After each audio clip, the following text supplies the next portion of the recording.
अमरावती से सुबह तड़के खंडवा के लिए रवाना हुई चावला ट्रेवल्स की बस सुबह 7:30 बजे के करीब सेमाढो के पास अनियंत्रित होने के चलते पुलिया से नीचे गिर गई। इस हादसे में 2 महिला डॉक्टर्स के साथ कुल मिलाकर 4 लोगों ने अपनी जान गंवाई और करीब करीब 45 लोग काफी घायल हो चुके हैं, जिनका इलाज जिला सामान्य अस्पताल एवं उपजिला अस्पताल अचलपुर में चल रहा है। इस हादसे की जानकारी मिलते ही अमरावती के सांसद बलवंत वानखड़े, विधायक बच्चू कडू, विधायक राजकुमार पटेल और पूर्व सांसद नवनीत राणा भी इरविन में पहुंच चुके थे और वहां पर घायलों का उन्होंने हाल जाना, इलाज हेतु जरूरी निर्देश भी दिए। लेकिन हमारे नेता तो नेता, हमारा जिला प्रशासन भी इतना निर्लज्ज हो चुका है कि मृतकों के शमशान की रक्षा अभी ठंडी भी नहीं हुई, फिर भी अवैध यातायात 24 घंटे के अंदर जैसे के वैसे शुरू हो चुकी थी। और तो और विभागीय परिवहन अधिकारी एवं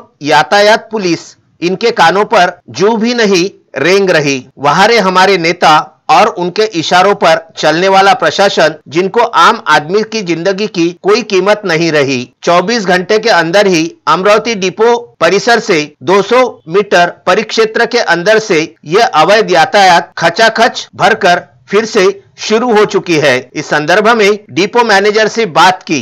प्रत्येक बस स्थानकाच्या 200 मीटर पर्यंत नो पार्किंग झोन ही खासगी वाहनांसाठी असते। त्या अनुषंगाने आपण सर्व डेपो मॅनेजर्सला याबाबत अवगत केलेलं आहे।